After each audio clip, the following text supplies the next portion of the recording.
으로 함께 말씀 나누고자 합니다. 한 주 동안 평안하셨나요? 이번 주부터는 한국에서는 구정인데 새해 복 많이 받으라는 이야기를 많이 나누고 있습니다. 아마 호주에서도 그렇고요. 또 중국 사람들도 많이 이야기 나누는데 우리 한국 사람들이나 특히 복을 좋아합니다. 근데 이 복이라는 게 세상적인 복은 무언가 자기가 원하는 것을 갖고 소원을 이루는 것이 복으로 생각할 때가 많이 있는데 성경에 나와 있는 이 복, 이 바르크라는 복은 그 뜻은 이 하나님께 무릎 꿇다, 하나님 앞에 하나님을 바라보다, 하나님을 기다리다라는 뜻을 가지고 있습니다. 우리가 생각하는 이 복이 생명적 복이 우리 삶의 기준이 변경되어 바뀌길 소망합니다. 우리가 매일 삶 가운데 하나님을 바라보고 하나님을 경험하고 하나님께 무릎 꿇는 것이 참된 복일 줄 믿습니다. 그 어떤 복보다도 하나님을 바라보는 것이 복으로 여겨지는 오늘 한 해가 되기를 소망합니다. 오늘 본문에 읽었던 10장과 11장 전반장에 나오는 고넬료라고 하는 이방 사람에 대한 이야기는 굉장히 사도행전에서 중요한 이야기입니다. 뭐냐면 그 당시에 유대인, 그 기독교라고 하는 예수님이 이 땅에 오셔서 온 인류를 구원하셨지만 그 시작에, 교회 시작에 그 유대인들은 선민, 자기들만의 종교, 자기들만의 하나님으로만 생각했습니다. 율법에서는 다른 이방 사람들과 밥 먹는 것조차 죄로 여겼기 때문에 그렇습니다. 근데 오늘 이 전만절에 베드로에게 환상을 통해서 먹지 못하는 음식, 더러운 음식을 보여주었어. 근데 먹어라, 내가 정하니 먹어라. 그러나 그 환상 중에도 베드로는 먹지 못했어요. 그에 가지고 있던 원래 문화적, 그 율법적 사고 때문에 도저히 그거를 받아들일 수 없는 것이었어요. 괜찮다고 했는데, 깨끗하다고 했는데, 하나님이, 예수님이 먹으라고 했는데도 자기의 가지고 있던 그 신념 때문에 먹지 못했어요. 그 환상이 깬 후에 그는 알지 못했습니다. 그런데 이방 사람인 고넬료에게도 동일하게 하나님은 환상을 보여주시고 어떻게 누구를 찾아가라는 메시지를 갖고 베드로 앞에 섰을 때 그제서야 베드로가 하나님이 이것 때문에 나에게 이걸 보여주셨구나 하고 베드로가 깨닫고 그에게 가면서 그 이방 사람인 고넬료의 가정에 성령의 임하심을 보면서 베드로가 깨닫습니다. 하나님은 오늘 유대인들에게만 향한 하나님이 아니라 온 인류 모든 사람에 대한 하나님이구나. 사람은 외모를 보지만 하나님은 외모로, 그의 출생으로 사람을 판단하시는 분이 아니라 마음으로 판단하는구나. 오늘 이 구절과 이 역사가 없었다면 오늘 기독교가 우리 가운데까지, 사실 우리도 이방인 중에 한 사람인데 그 우리 가운데까지 오는 수 있다는 것을 확신하지 않죠. 오늘 이 시작으로 이방인들에게도 부흥이 있고 이방인들 가운데도 복음이 있다라고 하고 성령이 있다라고 하는 것이 베드로로부터 인정되어집니다. 오늘 저와 여러분들이 똑같이 베드로처럼 우리 신앙생활에서 내 환경과 내가 자라온 환경과 그 경험 때문에 무너지지 못하고 포기하지 못하고 여전히 잡고 있는 것이 있어요. 그리고 사람을 그것으로 판단하는 것이 있습니다. 오늘 말씀을 통해서 그런 것들을 생각하며 하나님의 은혜로 무너지는 역사가 있기를 소망합니다. 오늘 10장에 보면 고넬료라고 하는 사람이 있는데 의인처럼 그는 이방인이지만 그는 백부장이었던 고위 관료였어요. 어떻게 보면 세상 사람들의 기준에서 그에게는 부족함이 없습니다. 풍족했고 먹고 살만했어요. 그럼에도 불구하고 그에게 은혜가 있다라고 하는 건 하나님을 찾는 마음이 있었어요. 유대인들에게 있는 어떤 하나님의 어떤 성경 말씀을 들었는지 어떻게 그가 하나님을 찾게 된 동기는 성경에 나와 있지 않지만 그는 하나님을 찾았고 그의 마음 가운데 선행을 했고 기도를 했다라고 하는 거예요. 그래서 그 기도를 통해서 하나님이 베드로를 만나게 하는 은혜를 주셨다라고 하는 것입니다. 오늘 우리가 영적인 하나님의 은혜는요 구원에 향하고 있는데 그가 아무리 기도를 많이 했고 그가 아무리 구절을 많이 했고 하나님을 바라봤다라고 해서 그가 구원에 이르지 못한다는 거예요. 왜냐하면 그 행위와 그거를 통해서 그 죄가 사해지지 않기 때문에 오늘 하나님은 그 기도의 응답으로 누굴 만나게 하시냐면 베드로를 만나게 하셔서 예수 그리스도의 복음을 듣게 하셨다. 그래서 그가 온전한 구원에 이르기 위해 하나님은 그를 위한 계획을 갖고 계셨다라고 하는 것입니다. 오늘 우리에게 인생의 방향 속에서 여러 가지 일들을 하나님 만나게 하세요. 우리에게 힘든 일도 있고요, 좋은 일도 있어요. 근데 하나님이 우리에게 모든 만나게 하는 이유와 목적은 뭐냐면 우리가 구원받기 위한 하나님의 방법이다라고 하는 것입니다. 본문 17절에 보면 베드로는 자기가 본 환상이 대체 무슨 뜻일까 하면서 속으로 어리둥절하고 있는데 마침 고넬료가 보낸 사람들이 시몬의 집을 찾아서 문 앞에 이르렀다. 오늘 베드로가 그런 환상을 꿨잖아요. 먹어라, 못 먹어라, 그거 깼는데 이 환상이 무엇인지 어리둥절 몰랐다는 거예요. 그 말씀이 하나님의 이 말씀이 무엇인지 몰랐을 때 마침 그 앞에 고넬료가 보낸 사람들이 있었다라고 하는 것입니다. 오늘 우리가 하나님의 말씀이 이해되지 않을 때가 있어요. 어리둥절할 때가 있어요. 성경을 읽어도 이게 대체 무슨 말씀인가? 하나님 뭔가 말씀을 하실 때 우리는 이해 안 되는 이유는 뭐냐면 내 육적인 기준과 환경으로 도덕적 판단으로 기준에서 그 말씀을 이해하려고 할 때 우리는 어리둥절합니다. 도대체 이게 가능한 일인가? 우리 이스라엘 백성이 잘 알고 있는 여리고성을 무너뜨릴 때 돌아라. 아니 무너뜨리려면 뭐 망치라도 두드려야지 무너질 텐데 그것이 인간의 논리와 가치관에 맞는 이야기인데 하나님은 그냥 돌라는 거죠. 그리고 소리쳐라. 인간의 기준에서는 허무맹랑한 일인데 이해되지 않습니다. 그러나 영적인 눈으로 봤을 때 이해된다는 거예요. 우리는 말씀을 내 지식과 내 논리로 도무지 이해하려고 할 때 어리둥절할 때 그러나 마침 하나님의 은혜가 있을 때 그 말씀이 깨달아질 수밖에 없다는 것이죠. 오늘 저 여러분들이 말씀을 읽고 예배를 드리고 이해되지 않을 때 주님께 물어보기를 소망합니다. 주님, 저의 기준으로는 도저히 알 수 없습니다. 이해할 수 없습니다. 내 도덕적 판단과 기준으로는 이 말씀을 알 수 없으니 주님 깨닫게 해달라. 영적인 눈이 아니라 영국적인 눈이 아니라 영적인 눈과 시선으로 내가 깨닫게 해주십시오. 우린 그 기도, 그 간구를 해야 된다라고 하는 것이죠.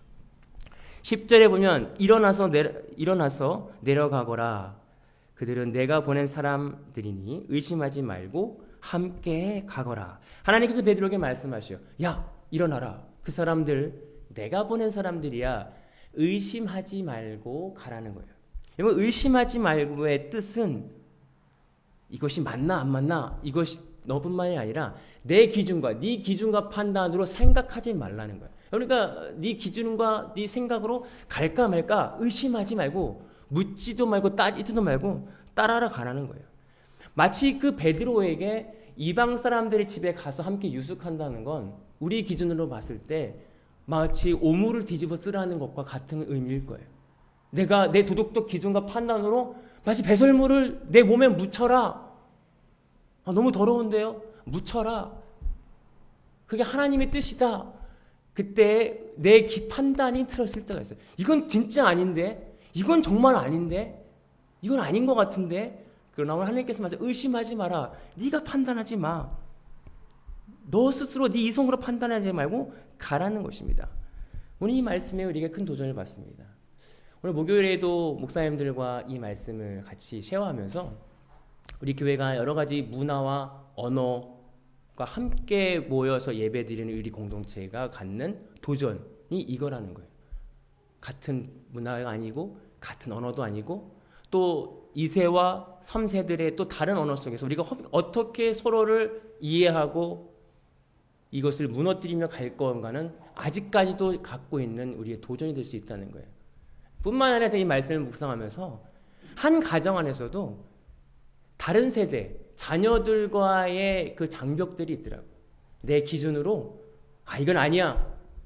야 이건 근데 사실은 하나님께서는 그 자녀에게 그 실패를 통해서 알려주시고자 하는 것도 있을 거고 우리가 알 수 없는 수많은 것들이 있는데 그저 내가 더 알고 있다라고 하는 내 경험과 판단으로 자녀들을 판단하고 내가 먼저 예측해서 조종하려고 하는 것들을 내려놓은 게 어렵더라고요. 수많은 어려움들이 있습니다. 오늘 그 어려움들 중에 하나는 하나님의 전적인 주권과 섭리를 믿지 못하기 때문에 그렇습니다. 내가 어떻게 하려고 하는, 내가 이 상황을 미리 준비하려고 하는 그 마음의 욕심이 크다는 거예요. 내 판단이, 내 의가, 내 기준이, 내 경험이 하나님의 말씀을 토대로 사는 게 아니라 내 생각과 내 판단과 내 기준으로 살아가고 있는 거예요. 의심하지 말아야 되는데, 내가 지금 하고 있는 게 맞는 건가? 내가 지금 이게 맞는 건가? 눈으로 보이기에는 열매가 없는데 지금 이 에너지를 쏟는 게 맞는 건가? 의심하지 말고 주님이 맞다라고 한다면, 주님이 하라고 한다면 순종하는 은혜가 있어야 된다는 거예요. 오늘 베드로에게 하나님은 말씀하십니다. 의심하지 말고 가라. 너 더럽다고 생각했지? 아니야. 정한 거야. 깨끗한 거야. 가라. 오늘 저 여러분들이 그 하나님의 계획을 신뢰함을 통해서 내 삶에 내가 가지고 있던 그 판단과 기준, 어떻게 보면 인간의 도덕적 기준과 판단까지도 주님의 은혜를 통해서 내려놓을 수 있는 저와 여러분들이 되기를 소망합니다. 25절과 26절에 보면 베드로가 온다는 소식을 듣고 마중 나와서 그의 발 앞에 엎드려져 절하였다. 그러자 베드로가 일어나십시오. 나도 역시 사람입니다 하고 말하면서 그들을 일으켜 세웠다. 그 당시 베드로가 이제 진짜 온 거예요. 그들은 기대하지 않았겠죠. 야, 저 사람 유대인인데 이방인 집에 오겠어? 근데 그들은 기대하지 않게 정말 베드로가 오니 정말 감사했을 거예요. 자기가 환상으로 봤던 그 어떤 신의 존재가 말한 대로 오니 그도 아마 신처럼 되겠을 거예요. 근데 그 당시의 문화에서 절하는 건 로마의 그 권력 가운데서도 늘 그 시저에게 절하고 했기 때문에 그들에게 너무나 일상적인 일이었지만 베드로에게는 절을 받는다는 게 하나님 위에는 온 유일신 이유는 절할 수 있는 게 없기 때문에 자라기한테 절하지 말라는 거예요. 하나님, 나는 신임이 아닙니다. 나도 하나의 사람입니다. 라고 오늘 이 이야기를 합니다. 오늘 이 이야기를 보면서 우리는 사람은 어떤 위대한 일을 하는 사람에게 중심이 될 때가 있습니다. 특히 교회나 어떤 공동체에 하나님의 치유와 은사를 통해서 그 사람에게 집중될 때가 있어요. 그러나 우리가 사람보다는 그 일을 하시는 하나님께 집중해야 되는데 그 사람을 집중해서 여기 꼭 오세요. 사실 하나님은 어디에나 있는데도 불구하고 우리는 그 사람에게 집중될 때가 있다는. 그러나 오늘 베드로가 철저하게 가지고 있었던 세계관은 뭐냐면 나는 못하지만 예수 그리스도의 이름으로 했다. 그 이름으로 예수님이 했다라고 하는 그 완벽한 자기 마음의 믿음이 있었기 때문에 오늘 그가 다른 사람들이 그를 절하고 섬기는 모습을 통해서 나는 사람입니다. 예수 하나님이 아닙니다. 신이 아닙니다. 라고 하는 것이죠. 오늘 저희가 집중해야 될 것은 사람이 아닙니다. 하나님입니다. 오늘 하나님이 내 마음 가운데 살아 움직이시는가? 오늘 주님께 구하는 사람이 아니라 하나님께 의지하는 저와 여러분들이 곧 귀한 믿음의 복된 삶이다라고 하는 것이죠. 34절과 35절에 베드로가 입을 열어 말하였다. 나는 참으로 하나님께서는 사람을 외모로 가리지 아니하시는 분이시고 그분을 두려워하여 의를 행하는 사람은 그 사람이 어느 민족에 속해 있든지 다 받아주신다는 것을 깨달았습니다. 오늘 베드로는 깨달았어요. 이 사람을 보니까 이방인인데 하나님이 그 은혜가 있었네. 하나님은 나는 사람을 외적으로 겉으로 판단했지만 하나님은 겉으로 판단하시는 분이 아니구나. 모든 사람에게 믿는 자들에게 하나님이 은혜를 주시는구나 라고 하는 것을 깨달았다는 거예요. 우리 오늘 하나님은 모든 민족의 하나님입니다. 모든 사람들의 하나님이에요. 그런데 우리는 판단할 때가 있어요. 저 사람은 하나님 믿지 않을 것 같아. 내가 말해봐야 별 볼 일 없어. 저 역시도 그랬던 것 같아요. 사람들에게 대화해봐서 내 말이 좀 먹히는 사람, 내 말을 좀 잘 듣는 사람은 찾아가서 얘기를 많이 해요. 근데 내 말을 듣지 않는 사람은 얘기하지 않습니다. 왜냐하면 상처받기 싫거든요. 내가 말했는데 내 말을 잘 듣지도 않고 내 말에 반응도 하지 않고 그럼 그 말에 상처받고 실망합니다. 그러면 실망하지 않고 전해야 되는 거예요. 제가 몇 주 전에 일하면서 호자이머니 한 분이 이제 거의 마지막을 가고 있습니다. 저번에 말씀드렸던데 몸무게가 27kg이에요. 정말 뼈밖에 안 남으신 분인데 그러나 말씀은 잘하시고 정신은 굉장히 또렷하신 분입니다. 몇 번이고 제가 그분이 물어볼까? 근데 되게 말씀을 잘 하시긴 하지만 조금 이렇게 도도하신 분이에요. 좀 부드럽지 않으세요. 그래서 말씀을 못하고 있다가 우연치 않게 그 방에 이제 피딩하러 갔는데 말을 해야겠다라고 하는 그분이 뭐라고 하든 안 하든 이제 마지막으로 가시니 제가 여쭤봤어요. 당신은 예수님을 믿으시나요? 저는 아니라고 생각했는데 믿는다는 거예요. 예스 하더라고요. 믿으세요? 그래서 예수님이 당신의 죄를 위해서 죽으신 걸 믿으세요? 예스 하시더라고요. 그래서 제가 여쭤봤어요. 혹시 그러면 제가 당신을 위해서 기도해도 될까요? 전 예수 할 줄 알았는데 하든지 말든지 네 마음대로 하는 거예요. 그래서 제가 고민하다가 짧지만 그냥 기도하겠다고 하면서 제가 느꼈던 생각은 뭐냐면 나는 그냥 전하는 자이구나. 그 사람이 기도를 원하지 않는다고만 한다면 네 마음대로 한다라고 한다면 나는 기도하는 것까지 내가 할 일이구나.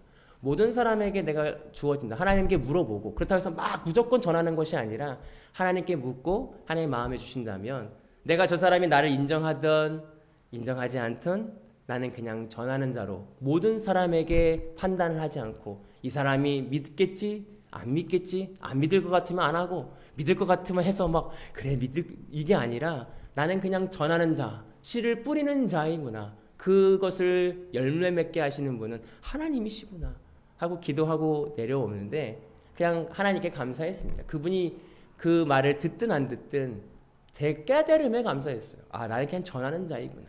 내가 이것을 뭔가 얻으려고 하고 그분에게 뭔가 열매가 맺혀서 내가 기쁜 건 내가 해서 기쁜 거구나. 하나님이 다 하신 건데 내가 뭘 한 게 있다고. 그거구나. 우리는 모든 민족과 방언을 통해서 증거해야 됩니다. 한 하나님을 믿고 있기 때문에 그렇습니다. 하나님이 온 인류를 위해 예수님이 온 인류를 위해 십자가에서 죽었다고 하는 사실을 우리가 믿는다면 우리가 선포할 수 있는 것입니다. 오늘 본문 36절과 42절 43절에 보면 하나님께서 이스라엘 자손에게 말씀을 보내셨는데 곧 예수 그리스도를 통하여 평화를 전하셨습니다. 예수 그리스도는 만민의 주님이십니다. 이 예수님께서 우리에게 명하시기를 하나님께서 자기를 살아있는 사람들과 죽은 사람들의 심판자로 정하신 것을 사람에게 선포하고 증언하라고 하셨습니다. 이 예수님을 두고 모든 예언자가 증언하기를 그를 믿는 사람은 누구든지 그의 이름으로 죄사함을 받았다고 하셨습니다. 아멘. 오늘 베드로가 전한 것은 이 복음의 메시지였습니다. 오늘 고넬료가 기도됐습니다. 구제됐습니다. 선한 일을 했어요. 하나님을 찾았습니다. 그러나 그 일로 인하여 죄사함을 받지 못했습니다. 우리는 오해할 수 있어요. 내가 헌신한다고, 내가 기도한다고, 내가 뭔가 하나님 앞에 열심을 한다고 죄사함을 받는 것이 아닙니다. 오늘 죄사함을 받는 건 오직 예수 그리스도의 십자가의 은혜를 믿는 믿음으로 죄사함을 받는 거예요. 오늘 하나님은 고넬료에게 그 정성, 기도하고 그 정성은 있지만 그 죄가 해결되지 않기 때문에 죄가 해결될 수 있는 이 복음을 듣게 하기 위해서 오늘 고넬료와 베드로의 만남을 허락하신다는 거예요. 오늘 우리가 안에 있는 가장 1번 예수님이 이 땅에 왜 와서 죽었는가? 우리의 죄를 담당하시기 위해 우리에게 참 평안과 자유와 기쁨을 주시는데 그것은 세상의 복이 아니에요. 죄가 도저히 내가 떠나내올 수 없는 죄를 해결하시기 위한 예수님의 그 복음입니다. 오늘 우리 안에 이 복음의 역사를 경험하는 저와 여러분들 되길 소망합니다. 이 죄가 해결되는 거예요. 오늘 우리 기독교를 믿고 예수님을 따라가는 이유는 이 죄가 해결될 수 있는 방법이 오직 예수 그리스도의 십자가 은혜 말고는 방법이 없기 때문에 그래요. 아무리 선행을 해도 아무리 내가 헌신을 해도 이 죄가 해결될 수 없다는 사실을 깨닫습니다. 오늘 이것이 복음입니다. 이 복음은 다른 것이 아니라 예수님만이 나의 죄를 해결하고 담당하셨다. 오늘 이 말씀을 듣고 그들은 성령의 충만함을 경험하며 하나님의 은혜를 경험합니다. 그 전에 성령을 충만함을 경험한 것이 아니에요. 이 복음의 말씀을 듣고 나서 그들의 죄가 예수 그리스도의 십자가의 은혜를 통해서 점점 거룩해짐을 통해서 성령님의 역사가 커지는 것입니다. 오늘 저와 여러분들이 이 역사가 올해 안에 복으로 있기를 소망합니다. 나는 죽고 예수님의 은혜가 커짐을 통해서 그 성령님이 나를 주관하는 삶이 살아가는 것이죠. 이게 복이죠. 오늘 2026년에도 27년에도 매일매일 삶 가운데 이 복 받기를 소망합니다. 내 죄성이 죽어지는 역사. 때로는 이 작은 것에 내가 화나고 작은 것에 화냈다면 그보다 더 큰 것을 바라면 내가 죽어지는 역사. 내가 어떤 물질의 욕심이 있다면 그 욕심이 죽어지는 거. 내가 어떤 것이 탐하고 있다면 탐심이 죽어지는 거. 그런 여러 가지의 죄악들로 인하여 힘들었던 것에서 참 자유함을 경험하는 것이 죄에서 자유함을 얻는 것. 그것은 예수 그리스도의 십자가의 은혜가 아니면 감당할 수 없다는 것이죠. 오늘 저 여러분들이 그 은혜, 그 복을 누리는 저 여러분들 되기를 소망합니다. 기도하겠습니다. 사랑해 주님 감사합니다. 예수 그리스도의 은혜가 아니면 저희는 하나님의 말씀을 깨달을 수도 없고 중요한 죄 사함을 얻을 수 없습니다. 우리의 죄를 어떻게 세할 수 있습니까? 그건 오직 예수 그리스도의 십자가의 은혜를 믿는 믿음으로 거룩해질 수 있고 자유할 수 있습니다. 오늘 아직도 내 안에 남아있는 아직도 죽지 못하는 것들이 있다라고 한다면 그것을 가지고 예수 그리스도 앞에 십자가의 믿음으로 받고 죽음을 선포하고 예수님과 함께 살 것을 믿음으로 나아갈 때 오직 그 믿음을 통해서 우리 안에 참 자유와 기쁨이 있을 줄 믿습니다. 오늘 올해도 그 믿음 가지고 살아가는 우리 모두가 되기를 소망합니다. 감사하며 예수님의 이름으로 기도하옵나이다. 아멘. 지금은 우리 주 예수 그리스도의 은혜와 아버지 하나님의 극진하신 사랑하심과 성령님의 감화 감동 교통하시는 은혜가 오늘 말씀을 통해서 내가 사람을 외모로 보지 않고 심령으로 판단하신 하나님의 기준처럼 오늘도 나의 기준으로 나의 생각으로 많은 사람들을 판단하는 것이 아니라 예수님의 마음으로 예수님의 은혜로 바라보기로 결단하고 돌아가는 모든 성도들 머리 위에 이 죄로부터 영원토록 함께 하시기를 간절히 축원하옵나이다. 아멘. 감사합니다. 한 주일 동안 승리하시고 다음 주에 뵙길 소망합니다.